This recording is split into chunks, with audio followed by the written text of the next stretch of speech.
Do you ever feel like you've got so much to do that there just isn't enough time in the day, and it creates this feeling of anxiety and stress that sometimes can paralyze you and stop you from even doing anything, and the list just keeps on growing? Well, if you've ever felt like that way, then this video is for you.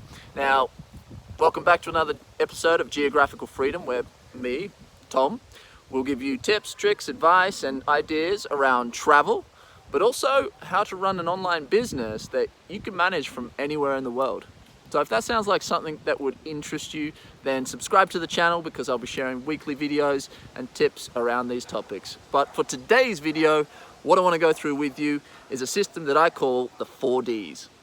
So without further ado, the first thing that you want to do if you find yourself stressing out and thinking about all these different things that you've got to do is get them out of your head. Put them down onto paper, write it down. It's not rocket science, and I'm sure you've probably done this before in the past, but it's incredible what writing your problems or your things that you need to actually do down on paper, what it can do.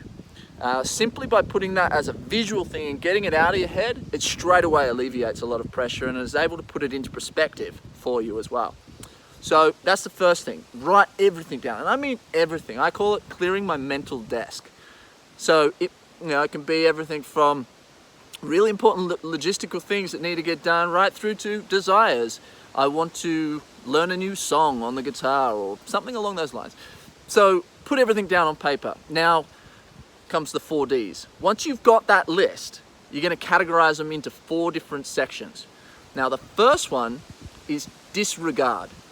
So on that list, there will be things that really don't need to be done. We have got this tendency to want to create things for us to do in our lives, problems to solve or new things to learn or whatever it might be. So look through the list and be harsh with yourself. If you are stressing from overwhelm because of the amount of things you need to do, then there's going to be things on there that I guarantee you can actually just ignore them, get rid of them, and then once you've got more time, then you can come back to them and focus on it. But for now, we want to try and shorten our list, and the first thing you're going to do that is disregard anything that's not important. So like I said, for example, I want to learn a new song that's really fun to play on guitar. Is that something that's really important in my life right now? Probably not. So let's cross that off. Now, once you've done that through your whole list, the second D, the second thing that you want to do is delegate.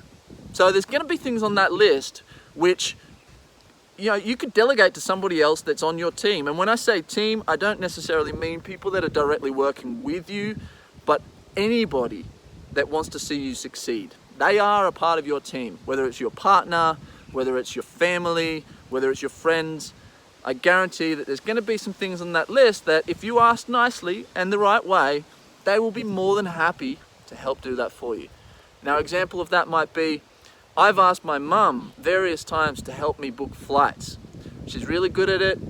She's retired, so she's got a bit of extra time, and she loves helping out her children. So, I'll often say, oh, look, this is when I need to fly. These are the sort of parameters. Do you mind having a look for me? And she'll look and put together a list of options, and then I say, that one, give her my card details, and she'll book it.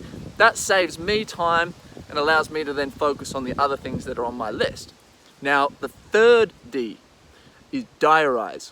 Now, if you haven't got a diary, I do suggest getting one. Some people, they're happy using like a digital one. I find actually having a piece of paper that I can write down on, it seems to work better for me. But whatever works for you, have a diary and go through your list.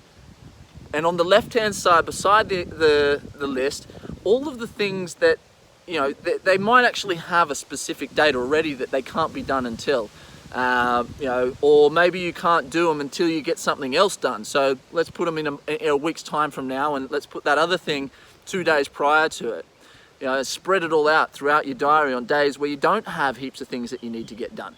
But that's the third thing, diarize. Go through your list, think about all the different things that can be put off to a different date or that can't be done until a specific date, and then put them in your diary. Now, what's left on your list is the 4th D, and that's your do list. All right, and with that's your real to-do list right there. With that list, what you want to do then is actually break them down into like prioritize those things. So let's say there's 10 things left on your list. You want to prioritize them or number them 1 through to 10. 10 being the least important, number 1 being the most important. And the way that I sort of do that then is I look at that list and I think, okay, out of that list, if there was 3 things that I could do today, what 3 things would make me the happiest to complete? You'll often find that they are the things that are the most pressing things. You know, we stress ourselves out when we've got to do our taxes and we always keep putting it off. But if you just focus that that's the only thing you need to get done today, then you'll get stuck into it. And you know, you might find it actually only takes you a couple of hours. All of a sudden you feel amazing because you've alleviated this stress off your shoulders that's been, you know, put off. And then that creates a momentum and motivation to then tackle other things in your list. And you can find that sometimes when you were only looking to get a couple of things done, you end up getting the really important things done and you then charge through the smaller things afterwards. But try keep it simple. Don't overdo yourself. Don't overwhelm yourself. Try stick to just having 3 things a day that you want to complete. And if you complete those things, then you can start looking at some of the other funner stuff or little stuff that we often waste our time with before doing the things that we really should be doing. So that's my tips for today to create more productivity and efficiency out of your life. If you enjoyed what I've just shared with you, then please share it around. If you've got any questions or comments, maybe even some tips and ideas of your own about how you systemize your day and your own productivity, then please pop them in the comments box below. And again, if you like this video and want to see more things like this in the future, then subscribe to the channel. I look forward to seeing you in the next videos. But until then, thanks again and peace out, hippies.